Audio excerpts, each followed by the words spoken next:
الحمد لله رب العالمين والصلاة والسلام على خاتم النبيين أما بعد فأعوذ بالله من الشيطان الرجيم بسم الله الرحمن الرحيم پڑھیے الصلاة والسلام عليك يا رسول الله وعلى آلك وأصحابك يا حبيب الله الصلاة والسلام عليك يا نبي الله وعلى آلك وأصحابك يا نور الله نویت سنت الاعتکاف۔ پیارے پیارے اسلامی بھائیوں، جب بھی مسجد میں داخل ہوا کریں یاد فرما کر اعتکاف کی نیت ضرور کر لیا کریں، اس سے ہمیں دیگر عبادتوں کے ساتھ ساتھ اعتکاف کا ثواب بھی ملتا رہے گا۔ درود پاک پڑھنے کے بے شمار فضائل و برکات ہیں۔ کعبے کے بدر الدجا، طیبہ کے شمس الضحیٰ صلی اللہ تعالیٰ علیہ وسلم کا فرمان عالی شان ہے، اذا نسیتم شیئا فصلوا علی تذکروہ ان شاء اللہ تعالی۔ آقا فرماتے جب تم کوئی چیز بھول جاؤ تو مجھ پر درود پاک پڑھو، انشاءاللہ کریم وہ بات یاد آ جائے گی۔ کمال ہے درود پاک بھی، کتنی برکتیں ہیں۔ یعنی ایسا لگتا ہے کہ ہر پرابلم کا سولیوشن درود پاک میں۔ بعض اوقات ہوتا ہے ہمیں کوئی بات کرنی ہوتی ہے، اچانک بھول جاتے ہیں، یار پتہ نہیں کیا کہنا تھا، اچھا کوئی چیز رکھ کے بھول جاتے ہیں، نہیں مل رہی ہوتی، تو درود پاک کی برکت سے انشاءاللہ وہ بات بھی یاد آ جائے گی، وہ بھولی ہوئی چیز بھی انشاءاللہ مل جائے گی۔ ہمارے بیان میں ہم کوشش کرتے ہیں قرآن پاک کی کچھ آیتوں کی تلاوت ہو اور قرآن پاک ہی سے متعلق کچھ میسیجز ہم سمجھیں اور سیکھیں۔ آج قرآن پاک کی آیت کون سی ہے؟ آج انشاءاللہ ہم قرآن پاک کی تلاوت بھی کریں گے اور انشاءاللہ عز و جل اس کا ترجمہ اور تفسیر بھی سمجھیں گے۔ پارہ نمبر 11 ہے، سورہ یونس کی آیت نمبر ہے 44۔ اللہ قرآن میں ارشاد فرماتا ہے، بسم اللہ الرحمن الرحیم، ان اللہ لا یظلم الناس شیئا ولکن الناس انفسهم یظلمون۔ ترجمہ، آسان ترجمہ قرآن کنز العرفان، بے شک اللہ لوگوں پر کوئی ظلم نہیں کرتا، ہاں لوگ ہی اپنی جانوں پر ظلم کرتے ہیں۔ اب یہ بڑی کمال کی آیت ہے، انشاءاللہ اس کی تفسیر سنیں گے۔ اب ذرا آیت کے بارے میں سنتے ہیں، ون آف دا امیزنگ آیت، یہ جھنجھوڑنے والی آیت ہے۔ کیا فرمایا؟ ان اللہ لا یظلم الناس شیئا، بے شک اللہ لوگوں پر کوئی ظلم نہیں کرتا۔ یاد رکھیے یہ رب قہار و جبار کی شان ہے کہ وہ کسی پر ظلم نہیں فرماتا۔ ویسے ایک مزے کی بات غور کی جائے تو اللہ کی طرف سے کسی پر ظلم ہو بھی نہیں سکتا۔ مثال کے طور پہ اگر کسی کے پاس کوئی گاڑی ہے، کوئی موٹر سائیکل ہے، یا گھر کا کوئی سامان ہے جس کا وہ خود مالک ہے، اور اس سامان کو وہ توڑ دے، وہ جلا دے، تو کیا اس نے ظلم کیا؟ اس کی چیز تھی، وہ اس نے کر دیا، مالک بھی وہی تھا نا۔ تو سمجھانے کے لیے کہہ رہا ہوں، پوری دنیا کا خالق و مالک کون ہے؟ ذرہ ذرہ اللہ کا ہے نا، اس کی مرضی، وہ جس چیز کے ساتھ جو بھی کرے وہ بھی تو ظلم نہیں ہے نا۔ اس کا جب مالک ہی وہی ہے، اس کا خالق وہی ہے، اس کا یوں سمجھیے سب کچھ اسی کا ہے، تو بھائی جس کا سب کچھ ہو، اس کی مرضی، وہ جو چاہے کرے، وہ ظلم کہاں سے ہو گیا؟ مگر سبحان اللہ اس کی شان کریمی دیکھیں کہ اس نے سبحان اللہ اپنی ذات پر، اپنی رحمت پر یہ مقرر فرما لیا کہ کسی بھی شخص کو بے قصور سزا نہیں دی جائے گی۔ لیکن ایک بات یاد رکھیے، حدیث پاک میں آتا ہے اگر اللہ پاک اولین و آخرین سب لوگوں کو جہنم میں ڈال دے تب بھی یہ ظلم نہیں ہے، وہ خالق ہے نا۔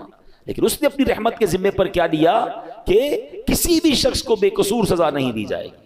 اللہ قرآن میں فرماتا ہے ان اللہ لا یظلم الناس شیئا، بے شک اللہ لوگوں پر کوئی ظلم نہیں کرتا۔ یعنی اللہ پاک کسی بھی شخص کو بے قصور سزا نہیں دیتا، وہ تو انتہائی مہربان رحم والا ہے، وہ ہمیشہ اپنے بندوں پر عطائیں ہی فرماتا ہے۔ دیکھیں نا، رمضان آتا ہے، روزانہ افطار کے وقت 10 لاکھ گناہ گاروں کو جہنم سے آزاد فرماتا ہے۔ شب قدر آتی ہے، ایک رات 1000 مہینوں سے بہتر رات ہے۔ چاند رات عید کی آتی ہے جسے لیلۃ الجائزہ کہتے ہیں، فرمایا پورے رمضان میں جتنے بخشیں اللہ اس تمام کی تعداد کے مطابق ایک رات میں بخشش فرما دیتا ہے۔ اس کا مطلب یہ بار بار کیوں ہو رہا ہے؟ جمعے کا دن آتا ہے، ہر جمعہ ایک نیکی 70 نیکیوں کے برابر ہو جاتی ہے۔ جمعے کے دن ہر گھڑی بخشش کے پروانے تقسیم کیے جاتے ہیں۔ وہ تو رحمان ہے، وہ تو رحیم ہے، وہ چاہتا ہے ہم بخشے جائیں۔ اب یہ بندہ ہے جو اس بخشش کے راستے کو چھوڑ کر، اس رحمت کے راستے کو چھوڑ کر خود اپنے اوپر مصیبت ڈال دیتا ہے۔ وہ تو رحمان ہم پر رحمت فرمانا چاہتا ہے۔ اب سوال یہ پیدا ہوتا ہے کہ اگر اللہ پاک رحم ہی فرماتا ہے، کرم فرماتا ہے، تو پھر یہ دکھ، پریشانیاں، تکلیفیں جو آتی ہیں، پچھلی امتوں پر عذاب بھی آئے، پھر یہ سب کیسے؟ تو اگلا جز اس آیت کا کیا پڑھا ہم نے؟ وَلَٰكِنَّ النَّاسَ أَنفُسَهُمْ يَظْلِمُونَ، ہاں لوگ ہی اپنی جانوں پر ظلم کرتے ہیں. واٹ ایور جو ہم پر آتا ہے نا، وہ ایکچولی ہماری وجہ سے آتا ہے، ہم خود اپنے اوپر یہ آفت لا رہے ہوتے ہیں. اللہ اکبر. یہ بندوں کے اعمال کا بدلہ ہوا کرتا ہے. بندے کفر کرتے ہیں، شرک کرتے ہیں، اللہ کی نافرمانیاں کرتے ہیں، جو احکام دیے جاتے ہیں اس کا الٹ کرتے ہیں، تب انہیں اعمال کا بدلہ دیا جاتا ہے. یہ اپنے ہاتھوں کی کمائی ہے. کہتے ہیں جیسی کرنی ویسی بھرنی. کاش یہ بات ہمیں سمجھ آ جائے. اللہ پاک کے نبی ہیں حضرت موسیٰ علیہ السلام. اب ذرا سنیے گا یہ واقعہ. یہ جو ہم پر پرابلمز آ رہی ہوتی نا، وہ کہتے ہیں نا انگریزی کا ایک بڑا کمال کا جملہ ہے، what goes around comes around.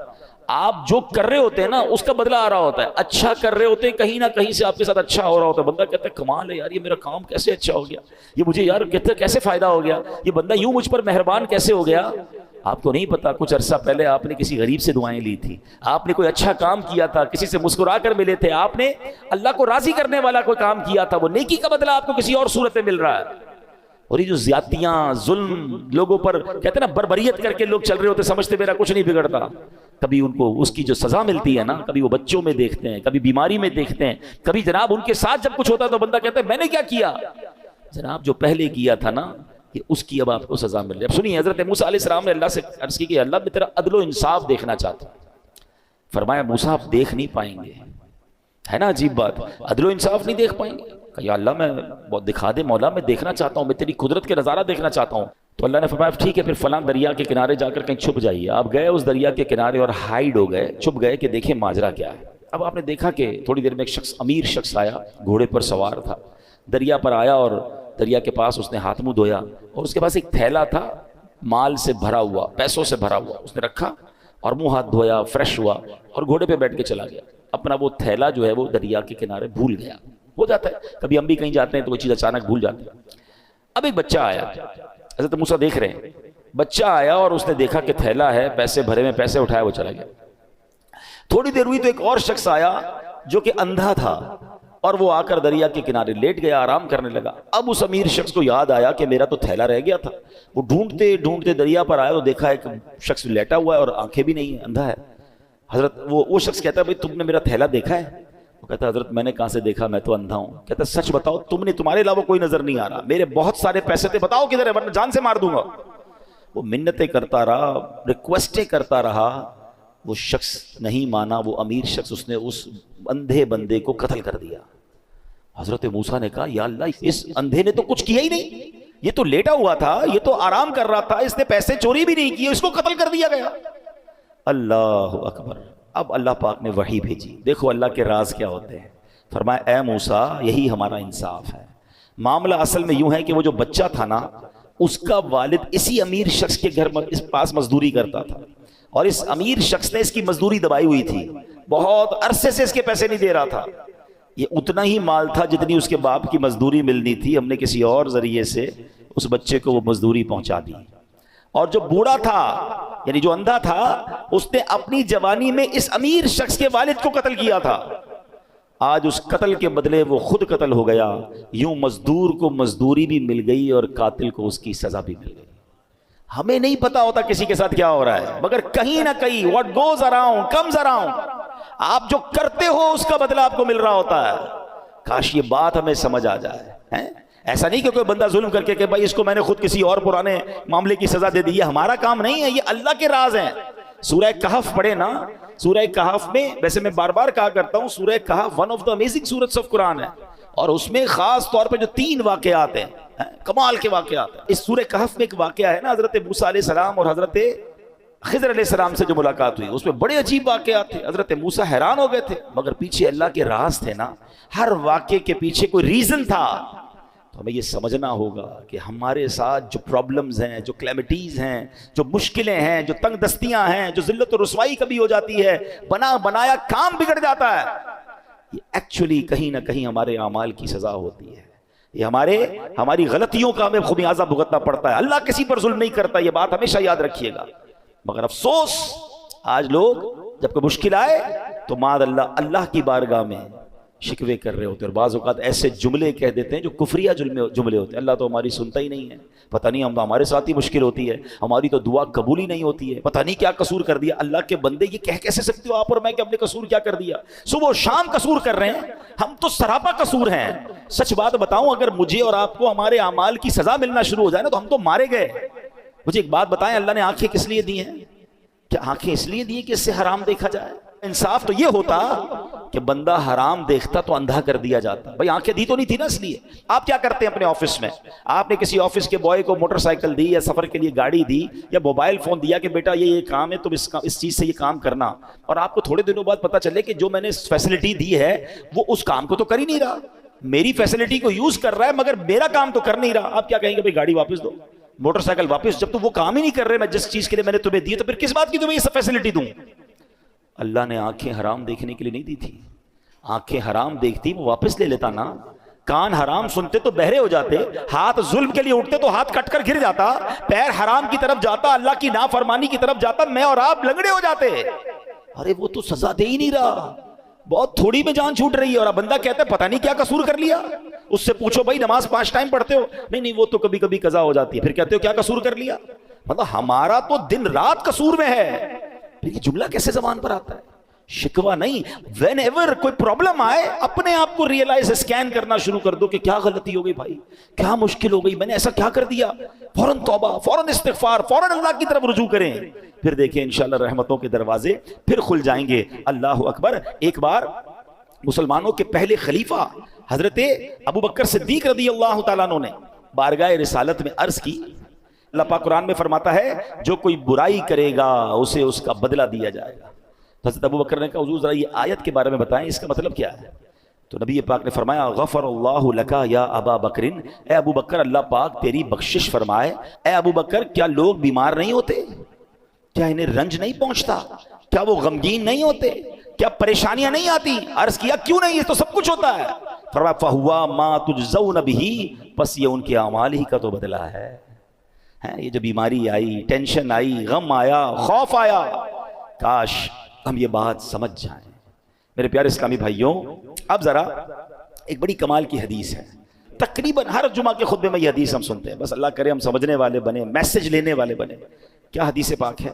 نبی پاک علیہ الصلوۃ والسلام فرماتے ہیں البر لا یبلا، نیکی کبھی پرانی نہیں ہوتی، والذنب لا ینسا، گناہ بھلایا نہیں جاتا، والدیان لا یموت، اور بدلہ دینے والی ذات یعنی جس نے ڈیسیشن کرنا ہے، جس نے اعمال کا فیصلہ کرنا ہے، اسے موت نہیں آتی۔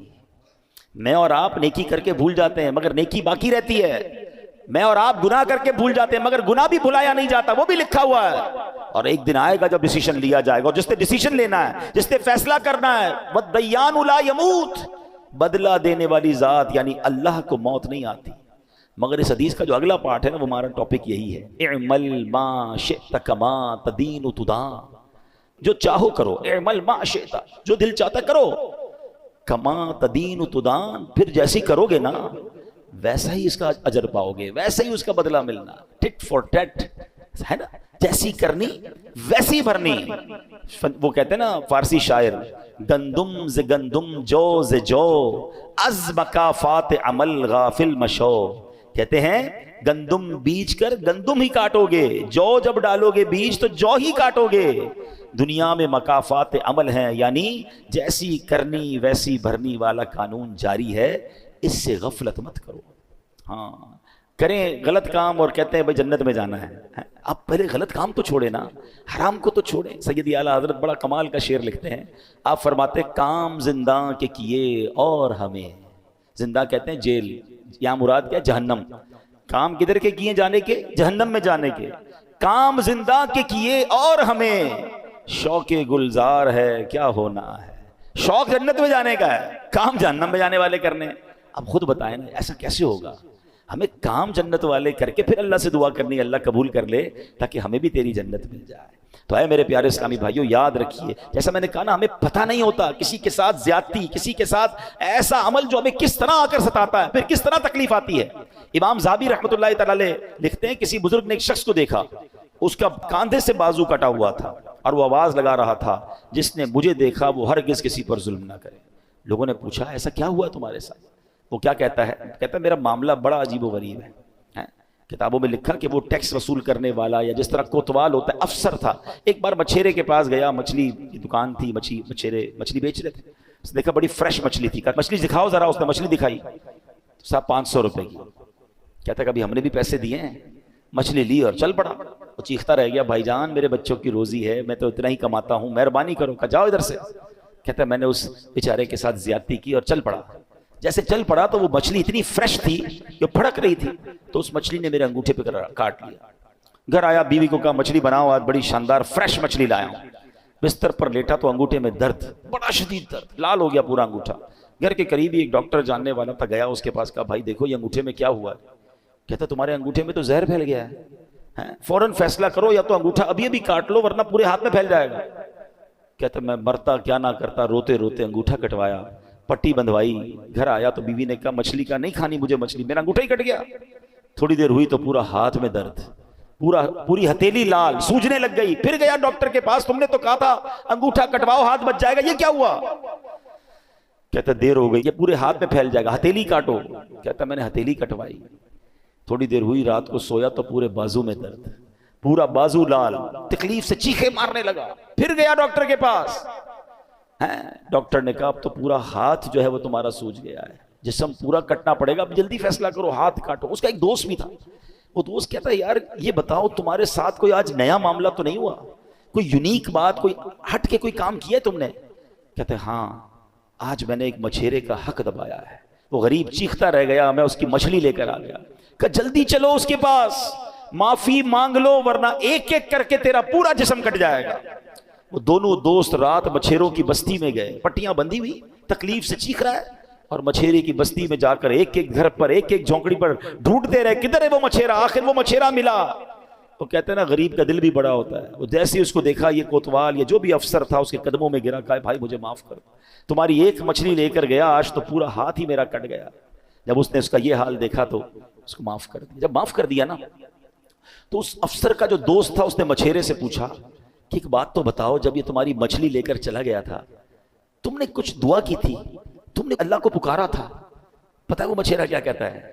وہ کہتا ہے میں نے اللہ کی بارگاہ میں صرف ایک التجا کی تھی کہ یا اللہ یہ میرا حق لے کر چلا گیا ہے, میں اس سے بدلہ نہیں لے سکتا, مولا تو نے بدلہ لینا ہے, میں کمزور ہوں مالک, یہ مجھے دبا گیا, اے اللہ آج تو نے اپنی قوت دکھانی ہے, تو نے اپنی قدرت دکھانی ہے.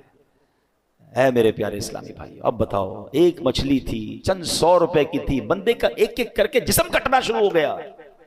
یہ سوچنا ہوگا مجھے اور آپ کو. آج جو لوگوں پر ظلم کرتے ہیں, آج جو لوگوں کو دباتے ہیں, آج کہتے ہیں میرا کوئی نہیں بگاڑ سکتا, اپنے ملازم کو برا بھلا کہہ رہے ہیں, اپنی فیملی کو برا بھلا کہہ رہے ہیں, جو بندہ غریب اس کو دبا دیتے ہیں.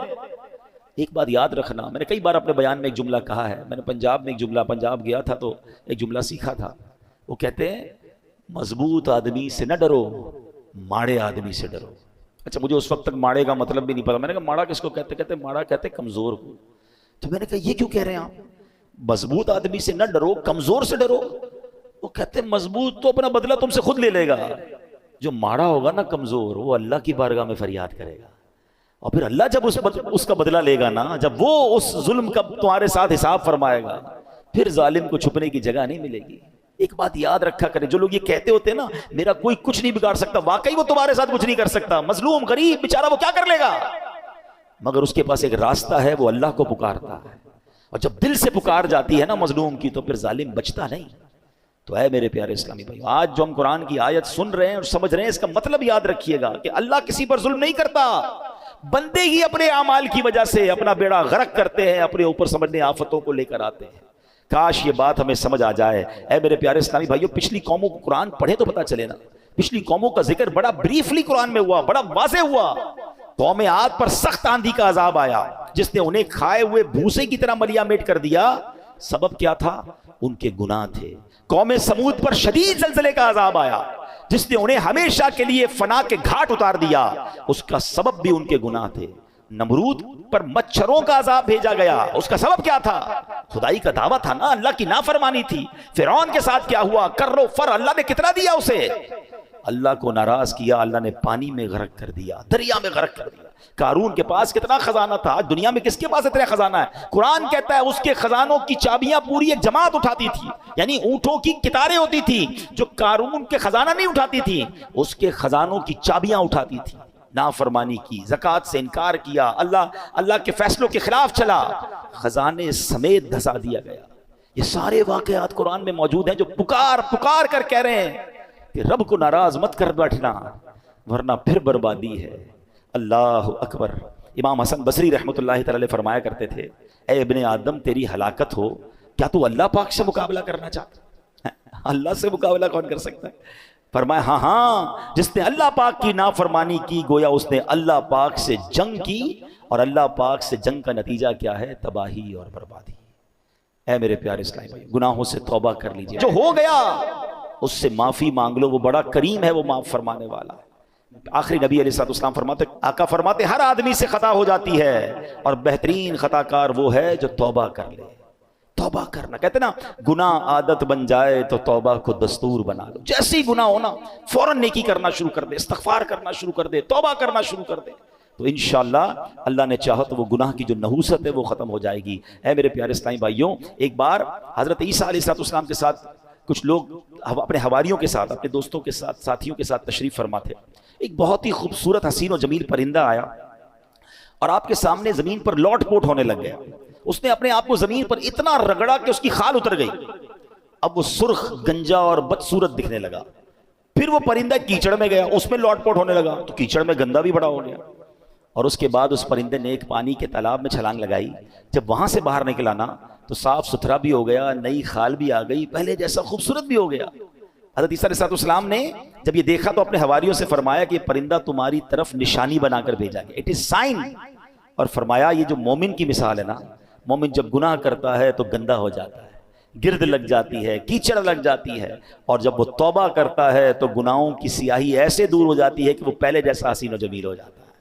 تو یہ بات یاد رکھیے، جیسے ہی گناہ ہو جائے نا فوراً اللہ کی طرف رجوع، اے اللہ معاف کر دے، اے پروردگار ہو گئی مسٹیک، اب نہیں کروں گا مالک۔ تو اللہ کو توبہ کرنے والا بڑا پسند ہے، اور جب توبہ کرنی ہے اس وقت یہ ارادہ نہ ہو کہ دوبارہ بھی گناہ کروں گا، پلان وہی ہے، پھر توبہ نہیں ہے۔ الندم التوبہ، حدیث کے الفاظ ہے شرمندگی ہی توبہ ہے۔ بندہ پہلے شیم فیل کرے، پھر اس سے وعدہ کرے کہ مولا اب نہیں کروں گا، اور پھر اللہ سے کہے مولا توبہ پر استقامت بھی تو نے دینی ہے، پھر وہ کریم معاف کرنے والا ہے۔ تو اے میرے پیارے اسلامی بھائیوں، ان اللہ یحب التوابین، اللہ قرآن میں فرماتا ہے بے شک اللہ بہت توبہ کرنے والوں سے محبت فرماتا ہے۔ تو ہمیں توبہ کرتے رہنا چاہیے، بلکہ ہو سکے تو صلاۃ التوبہ کی عادت ڈالیں۔ روزانہ رات سونے سے پہلے، ہم گناہ گار ہیں، ہم سے ہو جاتی ہیں خطائیں، تو 2 رکعت صلاۃ التوبہ پڑھ لیا کریں۔ اس کا طریقہ کیا ہے کہ رات کو یا دن میں بھی پڑھیں تو مکروہ وقت نہ ہو، 2 رکعت اس طرح صلاۃ التوبہ پڑھیں کہ اس نیت کے ساتھ 2 رکعتیں پڑھیں کہ اے اللہ ہمارے گناہوں کو معاف فرما، ہم توبہ کرتے ہیں، اور جب سلام پھیر لیں تو ہو سکے تو سجدے میں جا کر یا رب اغفر لی، یا رب اغفر لی، یا رب اغفر لی، اے رب کریم مجھے بخش دے، یہ 3 بار کہہ لیا کرے سجدے کے اندر جا کر جب نماز سے فارغ ہو جائے۔ اس کے بعد کہ حضرت ابو سعید خدری فرماتے ہیں جو بندہ سجدے کی حالت میں 3 مرتبہ یہ کہے یا رب اغفر لی، تو سبحان اللہ جب وہ سر اٹھائے گا تو اس کی مغفرت ہو چکی ہوگی۔ تو اے میرے پیارے اسلامی بھائیو، توبہ کریں، توبہ اللہ کو بڑی پسند ہے۔ آج سے توبہ اپنا دستور بنا لیں۔ ہاں مگر ایک بات یاد رکھیے، یہ جو توبہ کرنی ہے، صلاۃ التوبہ پڑھنی ہے یا استغفار پڑھنا ہے، اس سے صغیرہ گناہ معاف ہوتے ہیں، مگر جو کبیرہ گناہ ہے نا، مثلا نماز قضا کرنا، یا اللہ نہ کرے کوئی شراب پیتا ہے، کسی کو ناحق تکلیف دیتا ہے، تو اس کے لیے توبہ کرنا بھی ضروری ہے۔ باقاعدہ توبہ کرنی ہوگی، معافی مانگنی ہوگی، اور اس کا ازالہ بھی کرنا ہوگا۔ کوئی شخص کہے جناب میں نے اب استغفر اللہ کہہ دیا تو نماز قضا بھی معاف ہو گئی، نہیں، نماز جو آپ نے قضا کی، چلے انشاءاللہ اللہ کی رحمت سے اس کا گناہ معاف ہو جائے گا، مگر اس کو قضا کرنی پڑے گی۔ کسی پر زیادتی کی ہے، کوئی مال دبا لیا ہے، اس سے لوٹانا ہوگا۔ ہاں اللہ کریم اپنی رحمت سے اس غلطی سے جو گناہ ہوا وہ معاف فرمانے والا ہے، تو توبہ بھی کرنی ہے۔ آج کے بعد ایک نیت کرنے کہ بس آج کے بعد ہماری کوئی نماز قضا نہیں ہوگی، آج کے بعد ہم حرام کاموں سے اپنے آپ کو بچائیں گے۔ چلے تو صحیح اللہ کے راستے کی طرف، اعمل ما شئت کما تدین تدان، کر لے جو کرنا ہے، جیسی کرے گا ویسی بھرے گا، سنی نا حدیث۔ تو اب انشاءاللہ جنت میں جانے والے کام کریں نا۔ اگر کسی سے زیادتی کر بیٹھے تو معافی مانگ لیں، غلطی ہو گئی ہے تو توبہ کر لیں، میرا رب بڑا کریم ہے، وہ معاف کرنے والا ہے۔ اللہ کریم مجھے اور آپ کو اپنی زندگی میں آج سے بہترین بدلاؤ لانے کی توفیق عطا فرمائے، آمین بجاہ النبی الامین صلی اللہ تعالی علیہ وسلم۔